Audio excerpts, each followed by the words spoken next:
बांकीपुर की जीत ने बीजेपी खेमे में हलचल मचा दी। वहीं तेजस्वी के लिए पीके बड़ी चुनौती बनकर उभर रहे हैं। इस बीच तेजस्वी के अपने ही तेजस्वी को खरी खोटी सुना रहे हैं और उन्हें सुधरने की चेतावनी दे रहे हैं।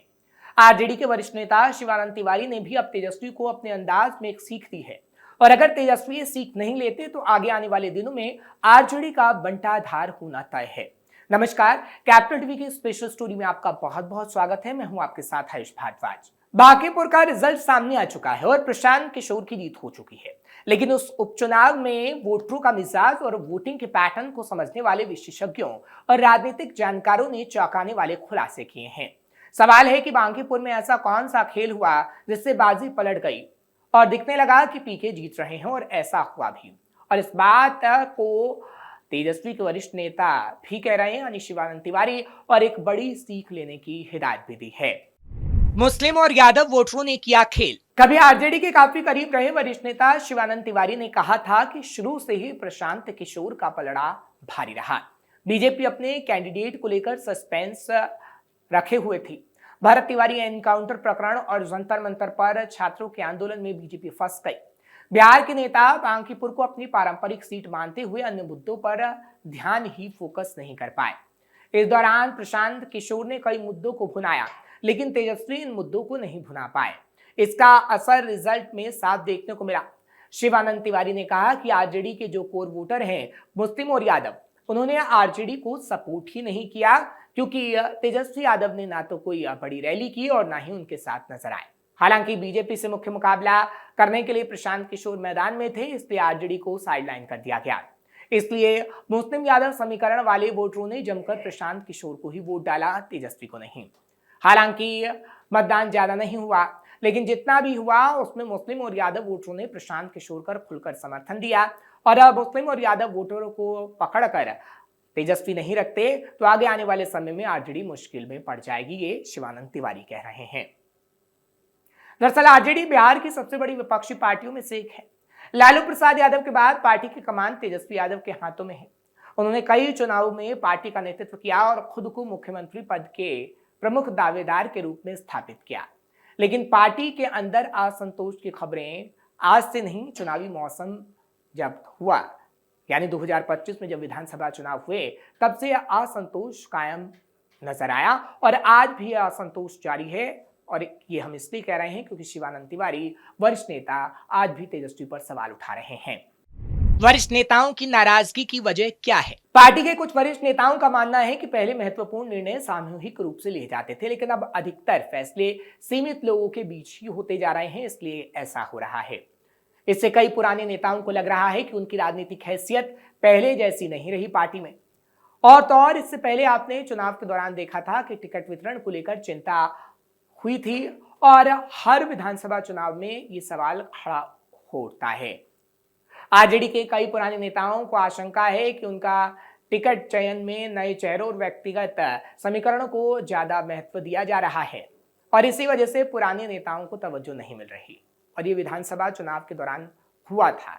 कहा जाता है कि वरिष्ठ नेताओं की मेहनत का पूरा सम्मान तेजस्वी नहीं देते और यही कारण है कि कई नेता समय समय पर अपनी नाराजगी सार्वजनिक कर चुके हैं, चाहे फिर वो विधानसभा चुनाव के दौरान हो या फिर बांकीपुर उपचुनाव के दौरान। संगठन में संवाद की कमी। कहा जाता है कि राजनीतिक दलों की सबसे बड़ी ताकत उसका संगठन होता है, लेकिन कई राजनीतिक विश्लेषकों का कहना है कि आरजेडी में संगठनात्मक संवाद पहले जितना मजबूत दिखाई देता था उतना अब नहीं।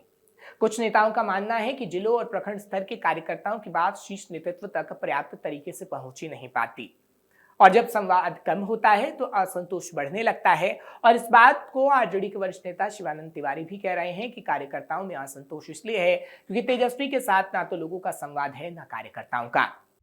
पुराने बनाम नए नेताओं की बहस। एक वजह और है क्योंकि आरजेडी में पिछले कुछ सालों में कई नए चेहरे सामने आए। नई पीढ़ी को आगे लाने की कोशिश जरूर की गई, लेकिन चुनौती तब पैदा होती है जब पुराने नेताओं को लगता है कि उन्हें किनारे किया जा रहा है। यही बहस आरजेडी के भीतर देखने को मिली जब शिवानंद तिवारी और अब्दुल बारी सिद्दीकी जैसे लोगों ने यह बहस छेड़ दी कि क्या उन बड़े नेताओं को तवज्जो नहीं दी जा रही। और तो और एक और नेता यानी मृत्युंजय तिवारी, जो कि वरिष्ठ नेता रहे, प्रवक्ता रहे, लेकिन उनको भी इस्तीफा तक देना पड़ा और ये कहा गया कि पार्टी में अब वरिष्ठ नेताओं की कोई नहीं सुनता है और इसी वजह से ऐसा किया जा रहा है।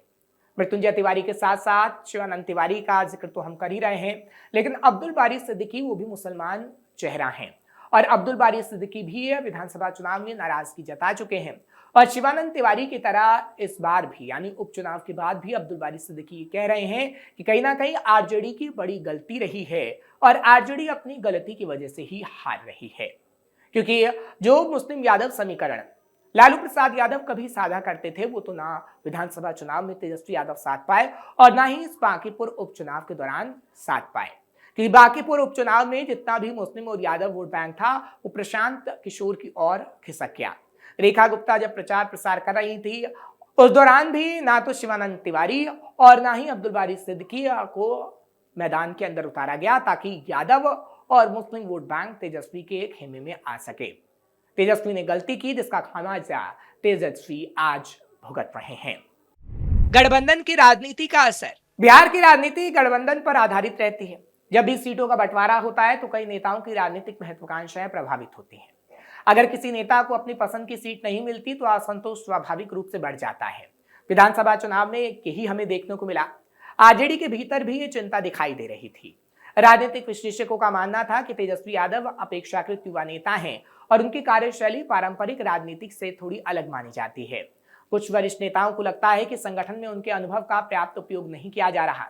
जैसा कि हमने बताया कि बांकीपुर उपचुनाव में शिवानंद तिवारी और अब्दुल बारी सिद्दीकी को जिम्मेदारी देनी चाहिए थी, लेकिन तेजस्वी ने नहीं दी, जिसके बाद हार हुई और इस वक्त तेजस्वी यादव किसी को मुंह दिखाने लायक भी नहीं रहे।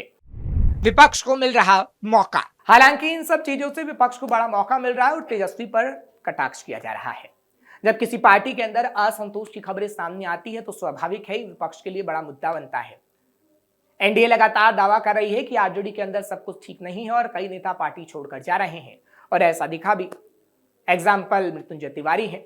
हालांकि आरजेडी इन दावों को बढ़ा चढ़ाकर पेश करने की बात कह रही है कि बीजेपी कर रही है और राजनीतिक प्रचार अपना कर रही है, लेकिन जो तस्वीरें सामने आ रही हैं वो ये बयां कर रही हैं कि नेताओं की नाराजगी थी जिसका खामियाजा तेजस्वी को भुगतना पड़ा।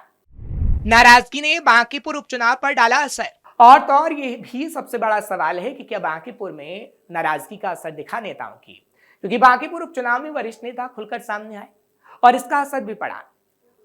और जिस तरीके से शिवानंद तिवारी ने पहले भी आरजेडी को ये चेतावनी दी थी कि मुस्लिम और यादव वोट बैंक कहीं ना कहीं आपको अपने पाले में रखने होंगे, लेकिन आप रख नहीं पा रहे हैं और वैसा ही हुआ। हमने देखा कि मुस्लिम और यादव समीकरण तेजस्वी साध नहीं पाए और नतीजा ये रहा कि बांकीपुर उपचुनाव तेजस्वी हार गए। इसलिए कहा जा सकता है कि तेजस्वी यादव के सामने केवल सत्ता पक्ष का मुकाबला करना ही चुनौती नहीं है, उन्हें अपनी पार्टी के सभी नेताओं और कार्यकर्ताओं को एकजुट रखना होगा। किसी भी बड़े चुनाव में संगठन की एकजुटता सबसे बड़ी ताकत होती है, चाहे वो विधानसभा चुनाव हो या कोई उपचुनाव।